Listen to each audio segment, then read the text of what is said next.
The trip alarm went off at 2 in the morning, and the whole board went red at once. That wall of annunciators lighting up like a city on fire, and the reactor shut itself down hard under my hands. And when the plant settled and the noise stopped, every person in that control room turned and looked at me, at the controls, where I was standing. I was the reactor operator on shift. I had my hands on that board, and a reactor had just tripped, scrammed, shut itself down the way it's built to when something isn't right, and every face in that room had already landed on the answer before anyone opened their mouth. The operator at the controls did it. My hands were on the board, so it was my hands that tripped the plant. 22 years, I sat licensed watches in that control room. 22 years, and I had never caused a trip, never had a manipulation error, because the entire job is doing it exactly by procedure, and I did it exactly by procedure, every evolution, every time. Disciplined. That was the whole thing I sold. Disciplined was the only thing I ever sold. And in the time it takes a reactor to scram, I was the operator who tripped the plant. I want to tell you about the man who put me there. His name was Halvorsen, and he was the shift manager that night. The shift manager runs the control room. He directs the evolution, he makes the calls, and the operators execute. And that night the plant was carrying a condition that the procedure said to handle with a controlled power reduction, a slow, careful walk down. But a power reduction dents the capability factor, the number that says how much of the time the plant runs at full output, and that number gets watched, and Halvorsen did not want it on his shift. So he directed something else. He directed a manipulation out of sequence, a control moved at a time, and in an order the procedure did not call for, to try to hold the plant up and dodge the reduction. And I said it. I said we were outside the procedure.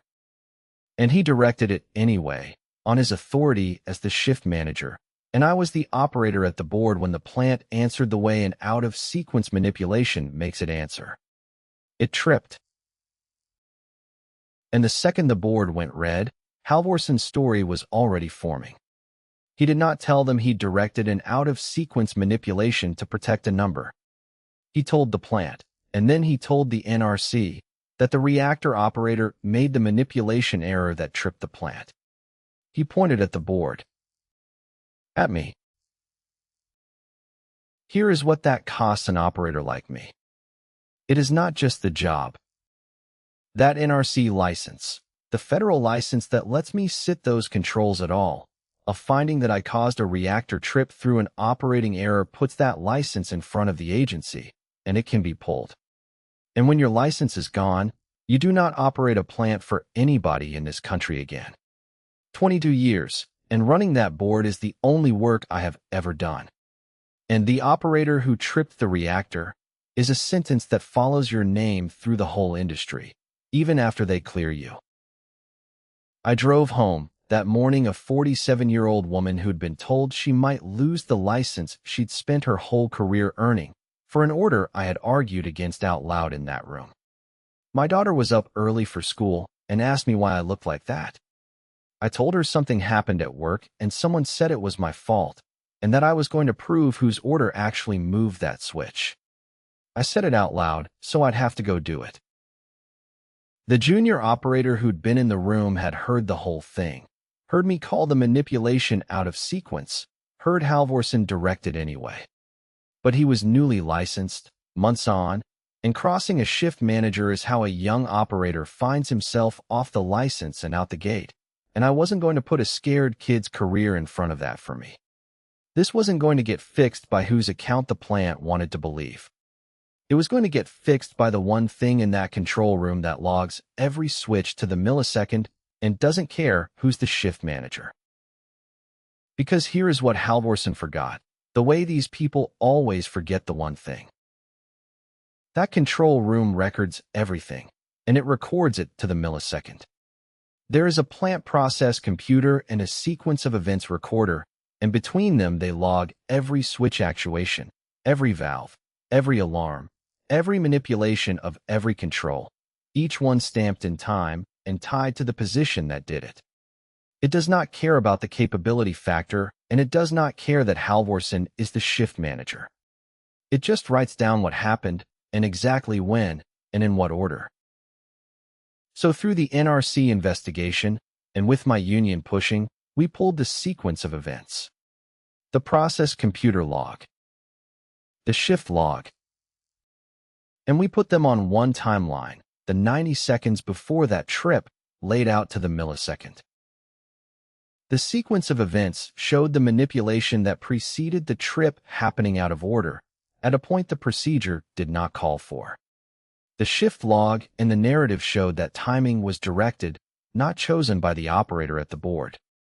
My own actions on the controls, stamped right there, were the procedurally correct ones, and my response to the trip, the immediate actions when the plant scrammed, was textbook, exactly what a licensed operator does. And the record showed Halvorsen pushing to avoid the power reduction the procedure called for. The plant had recorded that whole evolution to the millisecond, and the record said the operator ran it by procedure, and the out-of-sequence order that tripped it came from the shift manager. They held the review in a conference room at the station. The plant manager was there. The NRC resident inspector was there. Halvorsen was there, calm and certain, still sure that a shift manager's word beats a reactor operator's, the way it usually does. My rep put the sequence of events and the shift log up together, and we didn't argue. We walked the 90 seconds, millisecond by millisecond. The out-of-sequence manipulation. The timing directed. My correct actions on the board. My textbook trip response. And the shift log showing the push to protect the number. The NRC inspector asked Halvorsen one question. He asked him who directed the manipulation to be performed out of sequence. Halvorsen didn't have an answer because it was in the record in the plant's own timeline. And I watched it land on Halvorsen in front of the plant manager and the federal inspector. The moment he understood that the plant had been keeping its own record the entire time, to the millisecond, and the record doesn't feel the pressure of a capability number and doesn't care who runs the shift. They cleared me completely. My license was never really in danger once the sequence of events was in front of the NRC. The record had me running the evolution by procedure and responding to the trip exactly right. I went back on the controls, with the back pay, and a finding on the record that the operator acted correctly and the trip was caused by a directed out-of-sequence manipulation. The plant reinforced the things that matter, procedure use and adherence, and the operator's authority to refuse an order that goes outside the procedure, no matter who gives it. The junior operator kept his license and is still in the room. I made sure his name stayed clean. And Halvorsen was removed from license duties, faced his own action with the NRC, and answered for the out-of-sequence manipulation he'd tried to hang on me, the same license pulling machine he'd reached to feed me into. I still sit my watches. Same board, same procedures, and I still say the words out loud the instant an evolution steps outside the procedure, no matter who's running the shift. And sometimes on a quiet night, the plant humming along at full power and every parameter sitting right where it belongs, I think about how the whole time they were calling me the operator who tripped the reactor, the thing that was going to save me was the plant itself, logging every switch to the millisecond, keeping the record right there under my hands. I built 22 years on running it by procedure. It turned out the plant had been keeping that record right alongside me the whole time.